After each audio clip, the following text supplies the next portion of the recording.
To help me unpack this discussion is my guest here, Annet Nerima, Programs Manager at Kenya Human Rights Commission. Asante sana for making time. Then we have Kennedy Sankara, Youth Policy and Political Analyst. Asante sana, Kennedy, for making time. And Kennedy, I'll begin with you. Well, the discussion out there for better part of this week, and of course for the last, as far as the matters finance is concerned, this June until the end of June, the discussion will all be about the finance bill of 2024, the proposed taxations that the government hope to raise additional revenue to fund the key operation of the government. And in this, there have been some proposals like the 16% VAT on bread. We have 2.5% on motor vehicle. We will see soon if this particular bill see the light of the day, then the prices of basics commodities, let's talk about let's say cooking oil, the price will shoot up. And these are some of the things that this proposed bill of 2024, the finance bill, seeks to highlight in terms of adding extra additional, that is, collection to the government coffers. And of course, this discussion is quite robust and there is rage and anger among Kenyans. The message is just pretty simple: we don't want it. So I want to get your count on this as you give us the highlight. What is your key highlight as far as this proposed finance of 2024 bill is concerned? Thank you, Evans, for having me here this evening. Just as you put it right, we don't want it. That is the language and the voice of the people of Kenya. We understand that constitutionally we are mandated to pay taxes as the people because we are the #1 financiers of government activities. We appreciate that. But again, we are flexible. We are not saying we are rigid to changes. Neither are we too flexible to draconian changes. You can't just wake up and decide to tax everything. If this government is not stopped, I'm telling you, next week, they will wake up with a bill to tax any moving human being on the road. A lot of this has got generational impact because as we speak today, young men shy of marriage, they are saying we can't entertain because we are unable. So you look at the proposals in the bill. Kenya, we totally do not have a reliable public transport system. What we rely on is commuter services. And if you want to know how reckless the people who manage this country are when it comes to the interest of the public, or what we call the public interest, look at the matatu sector. Who owns the matatu? They are owned by police bosses and senior politicians. Mm-hmm. Look at how they are managed. You go to Nairobi city now, as we speak. People vote in Nairobi daily. The queues are all over, all stations. And you are here coming to impose taxes on people trying to purchase vehicles so that we can at least reduce the mess in the public sector. Even the countries that have emitted the highest number of carbon do not have this punitive taxation. You're introducing eco levy. This is going to affect even the packaging of edible oil. Already you've introduced the excise duty, increased it. You see, the taxation, expansion of tax base do not translate into an economic growth. No economy over the world, I have background in public procurement, has been grown on overtaxation of the people. Because the moment you overtax them, you shrink the consumer, the buyer purchasing power. What does that translate into? Another tax has been introduced. You want to tax things that do not add value. I'm just paying fee from my account to that account. You want to tax me. Which value have I created, have I earned or has been created? So a lot of things, but it is not a new scenario because world over, governments are always surrounded by people who are myopic in thinking and short in sight. They think of the next election over the next generation. But from where I sit, I know and understand pretty sure that the William Ruto, who was on top of vehicles, saying how he is going to make life so bearable for the hustlers, would not increase or allow the increment of this taxation at will. We know where the pressure is. Okay. The international interference from World Bank and IMF is what is pushing these people to do anything to please the white man. It is okay, but at whose expense? Okay. Will we die because you have to pay loans? You read Article 203 or under the public finance, principles of public finance. There are locations, whenever we are making them, national interest, matters of national interest should always come first. Have we fully funded counties at the right time with the right amount to run its functions? Have we put the education sector where it's supposed to be? How is our health sector? How is our security situation? Are these questions answerable vis-a-vis the taxation policies?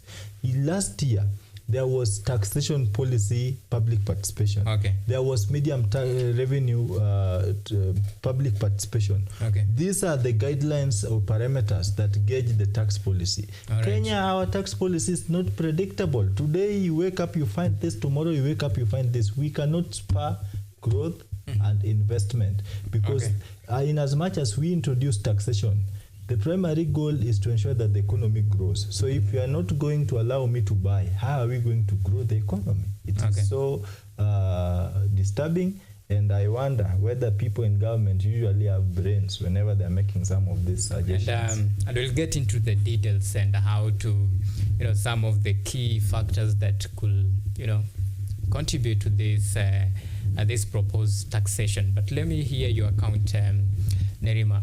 When you look at the proposed taxation, how the government is planning to raise additional 400 billion taxation in this finance year of 2025, of course.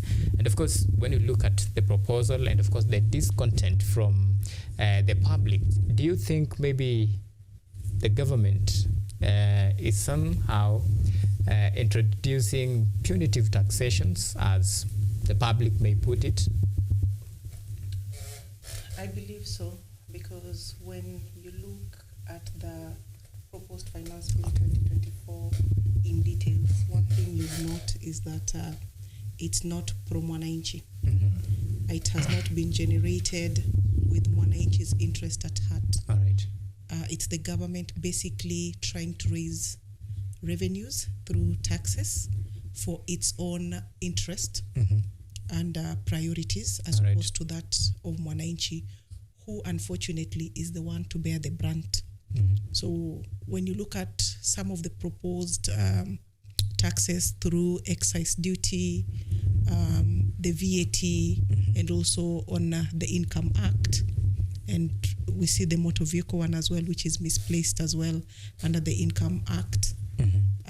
Across all those areas, the concern is the levies being proposed, including the eco levy, which is also featuring for the first time in the finance bill as well. You look at these proposals as one that will really be at all order, even for KRA to be able to raise and reach its targets at the end of the day. That is concerning, and perhaps also answers one of the questions that we have. Why hasn't KRA been able to realize its revenue target for this financial year, which based on the available sources and data, it's about 300 billion. And so for me, I think even as we are proposing to raise more taxes in this coming financial year, or through the Finance Act, because once it passes, it will be an act through the Finance Act 2024. I think it would be important or prudent for the government or responsible authorities to pause and ask themselves, are we even going to realize any of our priorities? Are we going to even realize the targets that we are setting? So if you ask me, broadly, this bill is not well thought out, and a mistake is being made again, or it's repeating itself, because we saw it happen last year, and we also saw politics take the day, where it didn't matter whether the technocrats came in, did thorough analysis, and gave recommendation. That didn't matter. What mattered is the political class and the leadership saying, this bill must pass. All right. So we care less about your public engagement. It's just a tick a box process, because we know if we don't do it, you'll take us to court. So let's do it anyway. So All right. it becomes a superficial kind of public engagement, which is basically a process in futility. And then we see politics take the day. And I keep on saying, this time around, even as Kenyans or interested individuals and organizations on this matter of Finance Bill 2024, we really need to pay keen attention and or rather focus on the politics of this Finance Bill 2024. All right. Talking about the politics, when you look at now the proposal of this finance bill, and there is a very key fundamental aspect. I'm talking about the key stakeholders. When you look at stakeholders from the manufacturing, we have from transport, now we have even the consumer. Before you come up with this particular bill, now this now question the knowledge behind this, and of course the motive behind this particular proposal. Do we really need to have a thorough and comprehensive engagement between the stakeholders before we come up with such proposal? Do you think maybe that's the logic thing to do, Kennedy? You know, budget making is a process. It is not an event. Unlike today, Parliament is being used to formalize budget making events and not processes. A budget making process is all comprehensive, where stakeholder engagement is prioritized. These issues that are being brought now would not have risen in that capacity should there have been stakeholder engagement. Are we looking at the Finance Act 2024 as a proposal that is going to spur economic production in this country? Because a lot of things, challenges, these things are intertwined. We want to address unemployment. We want to address revenue collection. But we are here suffocating manufacturers.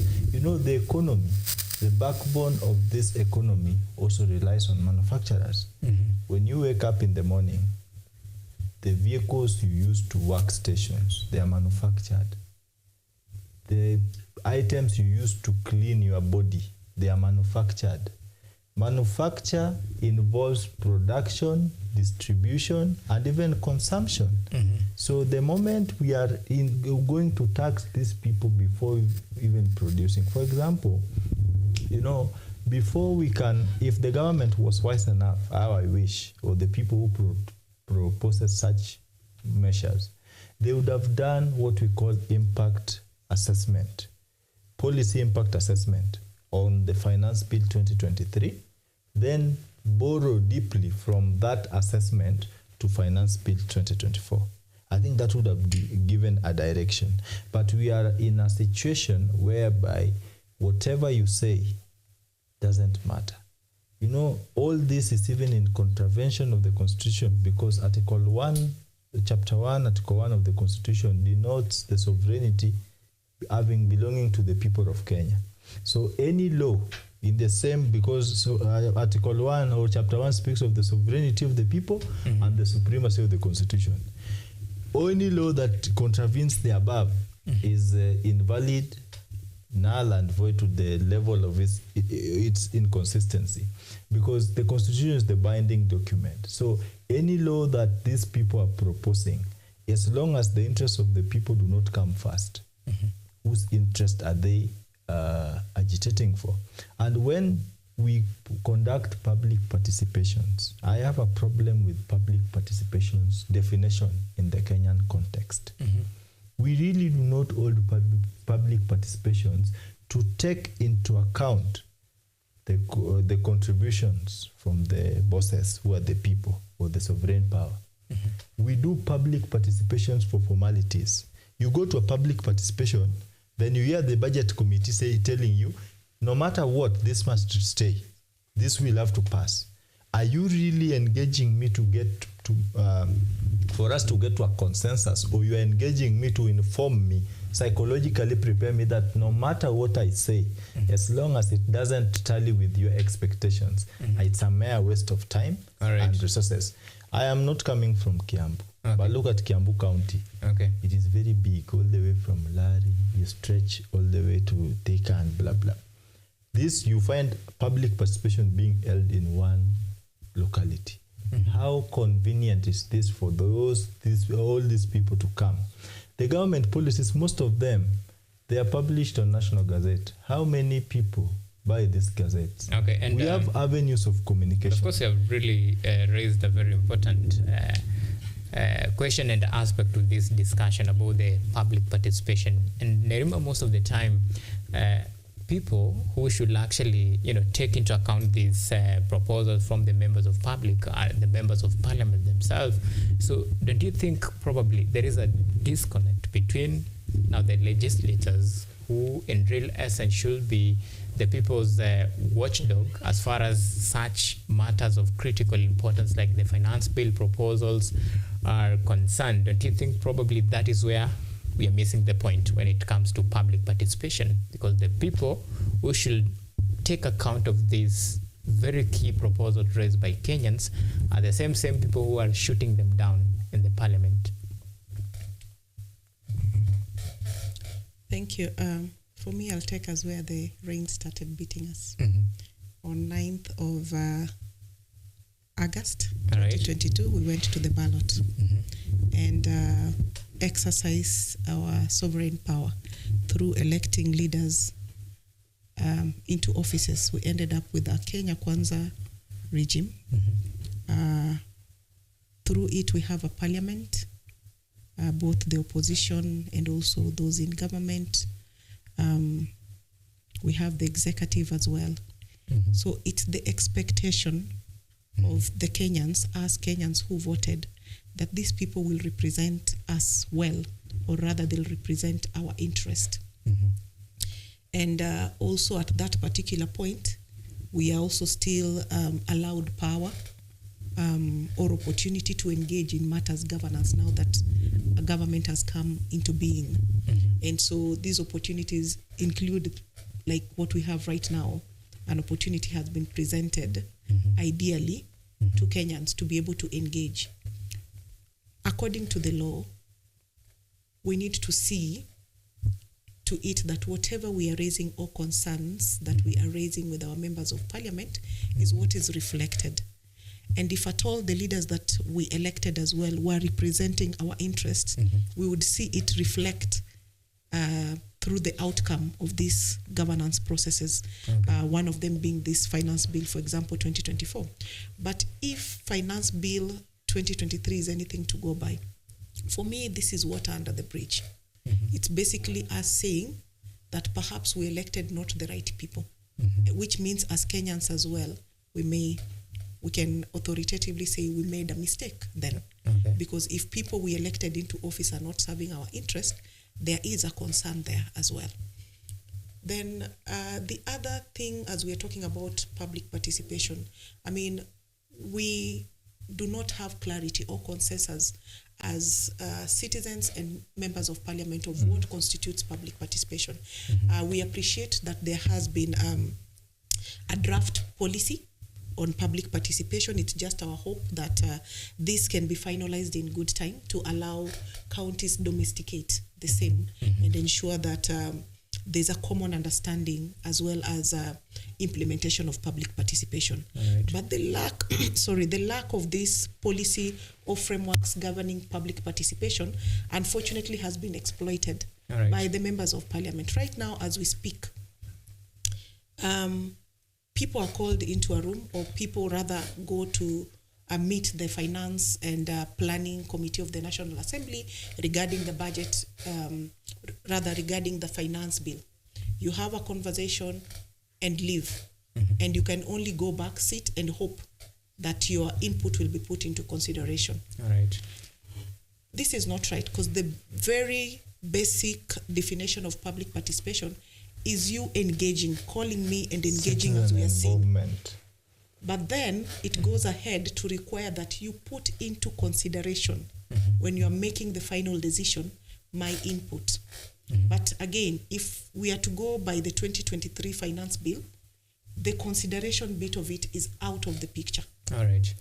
So we end up seeing engagement, yes, but nothing reflects the views of the ordinary Kenyan, unfortunately. So right now, even as we're engaging in this process, there's no clarity, there's no common understanding of what constitutes public participation, unfortunately. There's no that common understanding, and we can expect anything to happen, whether they'll take into consideration or not. I mean, we are only just hoping that at least they put our views into consideration. But because public participation is vaguely undertaken, vaguely interpreted, largely to just mean people coming into room, tick this box, because if we don't involve these people, we don't call them to these meetings, they may take us to court. But really the intention, I would say there's really no political goodwill from the members of parliament, even as this whole exercise is going on. Okay. Well, Sankara, we are talking about now, the public participation, and there is very key issues that members of public have raised. Like, if I can take you through, let's say the basics one, 16% VAT on bread. That is a bone of contention. They're saying that don't touch the bread. We have 2.5% on motor vehicle, which will trickle down now from the owners of the motor vehicles. Now, the effect will still trickle down to the common man, the citizen, that is the mwananchi. And of course, this is some of the things that we have to address. And avenues like public participation is the venue for members of public to air out, their views concerning some of the proposed finance bill, clause by clause, so that maybe their voice could be reflected in this particular finance bill. In as much as we talk about now, the lack of goodwill from the leaders that we have, but we have to find a middle ground. So how do we find a middle ground in a space that is crowded with this interest from... Evans, basic mathematics, 1 + 1 is equals to 2. There is a framework. You know better that if you combine this and this, you are going to get what? The government should be prepared. This is the truth we don't want to say. The people are telling you that whatever you are proposing is against my wishes and is going to affect me directly and indirectly. Please stop it. You go ahead with it. What do you anticipate? If the people today decide to avoid this punitive taxation, are we going to have a country? Must we drive or destroy our country willingly because of other external interferences? I can tell you for a fact that it is only in Kenya Kwanza that the regimes find it very reasonable to entertain drunkards by lowering the price of beer and imposing a VAT of 16% on a zero-rated product like bread. The government is telling you that you can just take alcohol and stay angry. There is no problem. But the alcohol, I know the spirit. It has been increased because so that will be unfair to see. There is the aspect of the spirits and the beer. The beer is lowered, and those high-end alcohols have also been increased, the taxation. But Evans, before we can even speak of alcohol, look at the Maslow theory, hierarchy of needs. You cannot speak of alcohol before you are fed. You cannot speak of alcohol when you are not safe. You cannot speak of alcohol when you are not fully treated. Today, we are talking of hospitals missing or lacking vaccines. Here we are discussing finance bill, which is a proposal on expenditure, but even the exact expenditures. How can our whole ministry quote and others? Which others? And you can't outline these others in your explanations. What I would say in simple terms is that prioritization of government, of citizens' interest should always supersede any other thought. And whenever we are going to elect leaders, let us always elect people of integrity, because these problems emanate from the polling stations. But the economic situation also has a role to play in what citizens do. Because today, if we were to go to elections today, someone walks into a polling station and gives you 10,000 just to cast your ballot. And the other one is telling you how they are going to make policies that are going to favor you. I mean, we are human enough. The situation may not allow us to go that direction. But above all, we appreciate that we have to pay taxes. But too much taxation, the expansion of tax base, so far so good. The reason that I've heard from the government is not substantial for expansion of the tax base. I don't know which economic development they are going to spur with this. You are scaring investors, you are affecting or threatening local consumption. How are we going to live going forward as a country? Do we have a country here? Okay. In 2023, manufacturers, the people who are manufacturing these papers from Kenya, in Kenya, they imposed a taxation on it. Now today, people find it easy to import these things from Tanzania. Smaller countries are going to overtake us, and you find government representatives so loud on how the economy is doing well. The parameters, basic parameters of gauging an economic growth is very simple. Okay. You look at the citizens' lifestyle.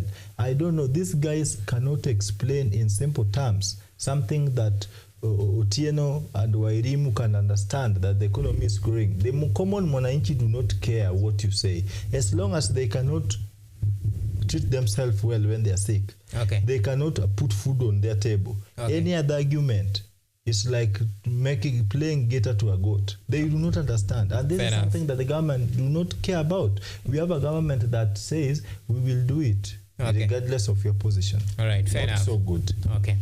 And Nerima, when you talk, when you take a look at the effect of this proposed finance bill, should it see the light of the day? We have sectors like manufacturing, which have really come out and say that when these proposals see the light of the day, it will take a toll on many businesses, and even some will be forced to close down or even relocate to other countries.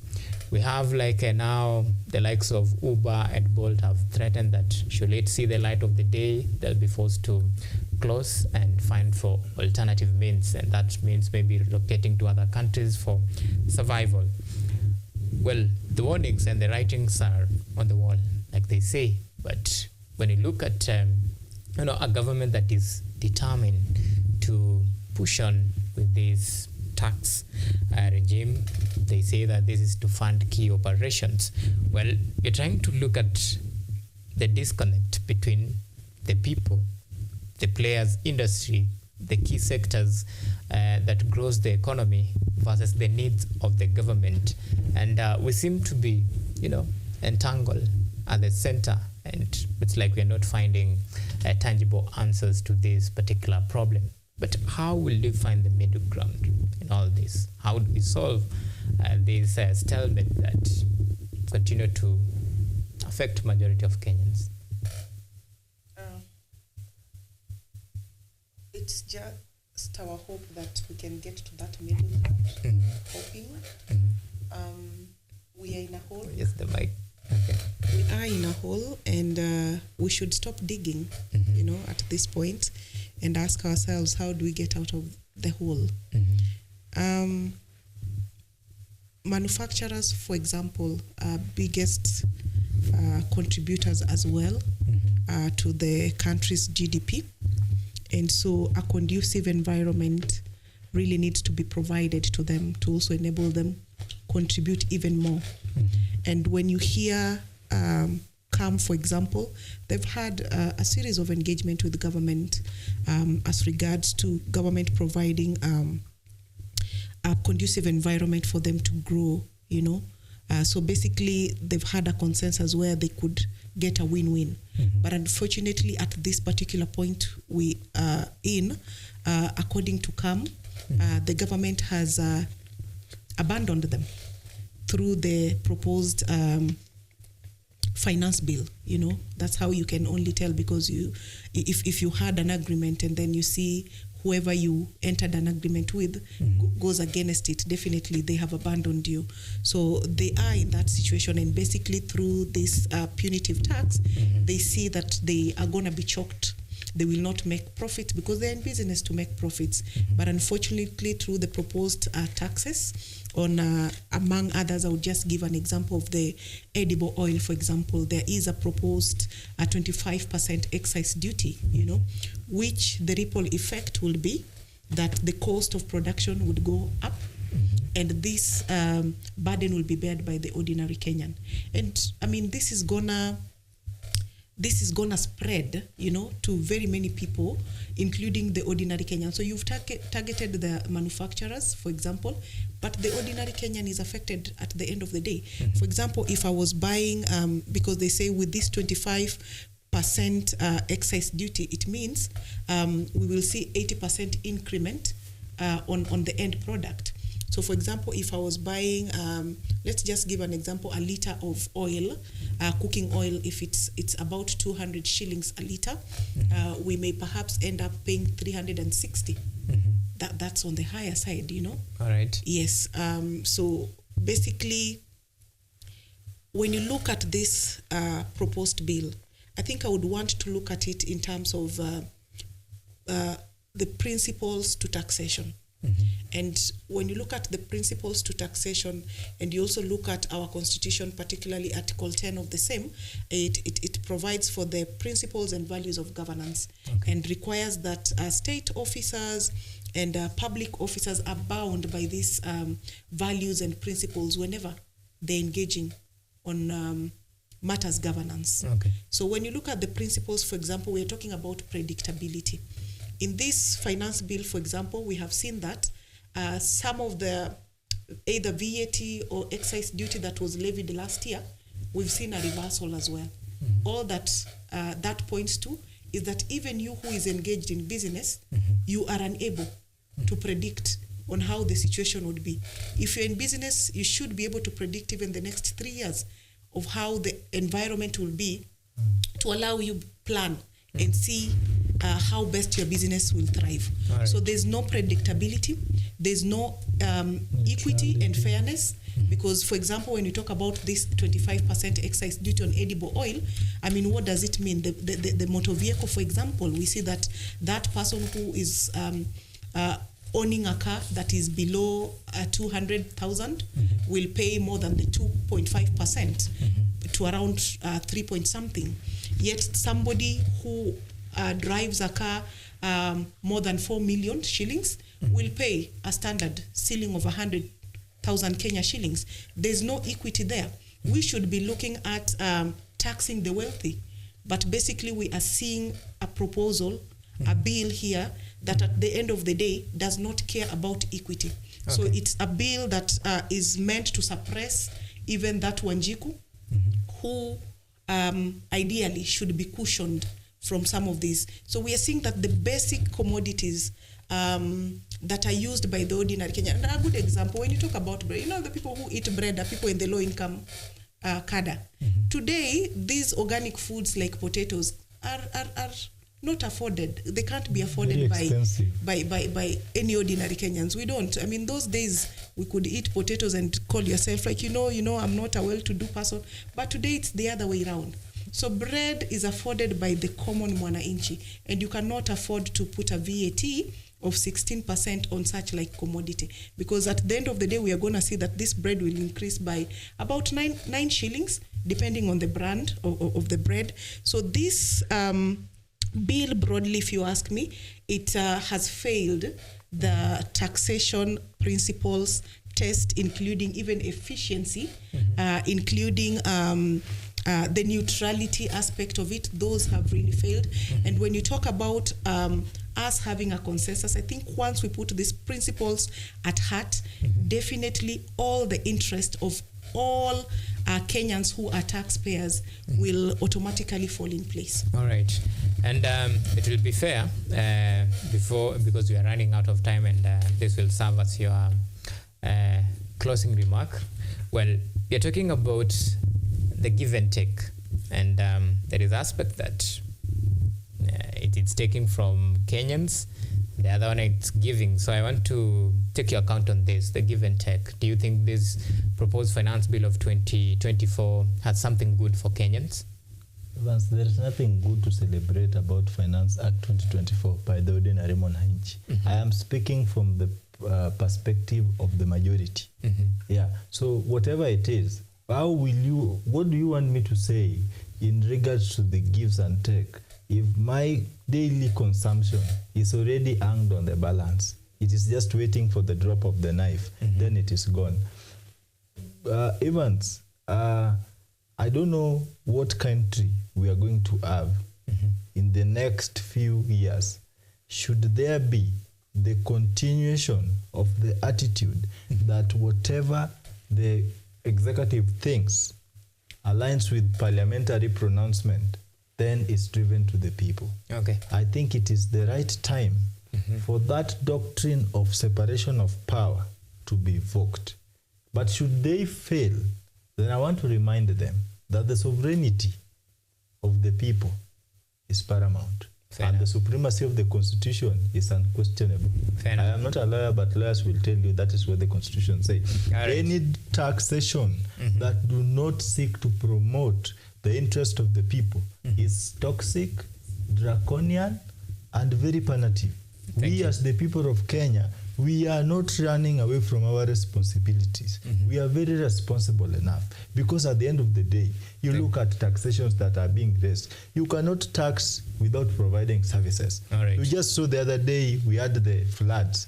We have no roads in Kenya. The roads we are talking about is the expressway. Not everyone is using expressway. You walk into Nairobi in the evening, you find too little vehicles on top, too many vehicles at the bottom. Do you want to refer to that as an infrastructural development? So, I mean, we really have to take into consideration what the majority will consume. As long as we don't care what the majority are going through, we don't have a country.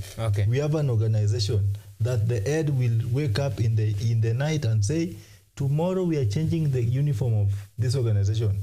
Tomorrow morning, come. There is no incentive, so now you are going to acquire one, but you are told you have to be there. You fail to do that, you are fired. Thank you. I want to tell William Ruto that the promises you gave hustlers, if you don't satisfy the hustlers will start hustling. The hustling of hustlers is a disaster for this country, because they are going to hustle in the opposite direction. Thank you. Let me get your account, Nerima. This finance bill, do you think it has something positive for Kenyans? One or two, and I think when I'm answering this question is to appreciate that as Kenyans, we have to pay taxes. That is important. However, we also have to raise concerns if we have proposals within the bill that really are against the interest of Mwananchi. And as I close, I share this common understanding with everybody that tax is the clearest representation of the social contract. So as I'm paying my taxes, I have an expectation. But again, let's face the reality right now. We are looking at about a budget for the forecast financial year, that is 2025-2026, which again, through the Act, will be financed. Out of this 3.9 trillion budget, when you look at it keenly, 83% of this budget is going towards recurrent and payment of debt. Those are non-discretionary expenses. So we like it or not, they have to go. I'll not dig deeper, or I'll not speak in details regarding the public debt issue here. But 83% of the budget is going towards recurrent and debt, repayment of debt. We are left with 17%. You are the taxpayer. 17% is against Section 15 of the Public Finance Management Act that requires that at least 30% of the national budget goes towards development and 70% towards recurrent. So if out of the 30% we are only getting 17, you as a taxpayer, are you going to get justice? And we can already see it playing through the budget, where we are seeing the socio-economic sectors such as education, health, agriculture are getting cuts. So we like it or not, much as we are having this conversation, I think we really need to paint the picture and also look at it holistically, plus the realities that we're already seeing. And we can already say, this bill is going to pass, but it is not in the interest of Mwananchi. Okay, thank you. Well, Thank you so much, Kennedy Sankara, Youth Policy and Political Analyst, for making time. And of course, the same to Annet Nerima, Program Manager at Kenya Human Rights Commission. Asante sana for making time.